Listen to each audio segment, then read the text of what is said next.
আসসালামু আলাইকুম সুপ্রিয় দর্শক, চলে যাচ্ছি জার্মান হোয়াইট হাইব্রিড ঘাসের জমিতে। দেখতেই পারতেছেন জমিতে কিন্তু অলরেডি পানি এসে গেছে। কারণ যেহেতু মোটামুটি সব জায়গায় বৃষ্টি হচ্ছে, আর এই বর্ষার সময়ও আপনার কী ধরনের ফলন হয়ে থাকে তা দেখানোর জন্য আজকের প্রতিবেদনটি করা। পানির জমিতে দেখতেই পারতেছেন তো দর্শক, জমিতে কিন্তু পানি। এই পানির জমিতে কি ধরনের ফলন হয়ে আছে দর্শক, আমি যদি একটু কাছ থেকে দেখাই, দেখেন এই জার্মান হোয়াইট হাইব্রিড ঘাস। এটি পানি এবং শুকনো উভয় জমিতে এই ঘাসটি কিন্তু প্রচুর পরিমাণ হয়ে থাকে। আমি অনেক প্রতিবেদন দেখিয়েছি আপনাদেরকে যে এখানে শুকনো ছিল, তো এই শুকনোর ভিতরে অনেক প্রতিবেদন দিয়েছি। এখন দেখতেই পারতেছেন এই জমিতে কিন্তু পানি, এই যে বর্ষার পানি কিন্তু চলে আসছে। তো এই পানির ভিতরেও কিন্তু মাশাআল্লাহ প্রচুর পরিমাণ ফলন। তো খামারি ভাইদের জন্য এটা আল্লাহর এক বিশেষ নিয়ামত যে এই পানি এবং শুকনো উভয় জমিতে এই ঘাসটি খুব ভালো ফলন হয়। আর এটির নাম হচ্ছে জার্মান হোয়াইট হাইব্রিড ঘাস। দেখতেই পারতেছেন দর্শক কি পরিমাণ ফলন হয়ে আছে।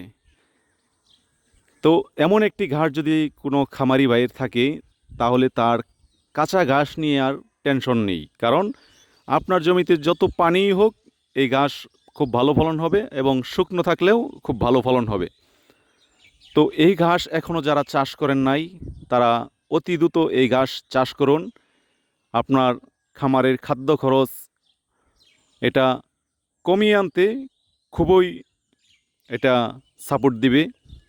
তাই আর দেরি না করে এই জার্মান হোয়াইট হাইব্রিড ঘাস এখনই চাষ করুন, যেহেতু বর্ষার সময় এসে গেছে।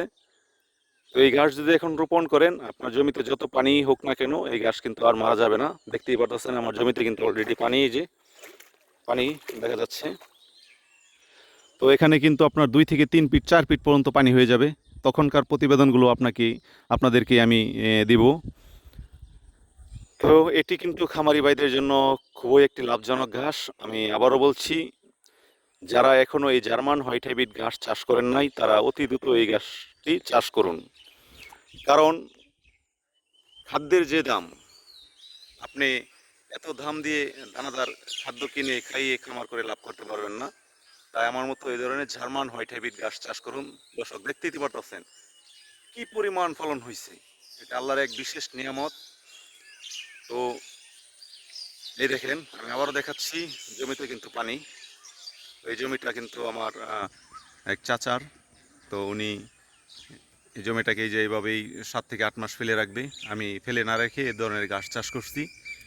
এই ঘাস আপনারাও চাষ করতে পারেন। যাদের এই ঘাসে কাটিং লাগবে, স্ক্রিনে দেওয়া নাম্বারে যোগাযোগ করবেন। আমি কুরিয়ার সার্ভিসের মাধ্যমে এই ঘাসের কাটিং পৌঁছে দেব।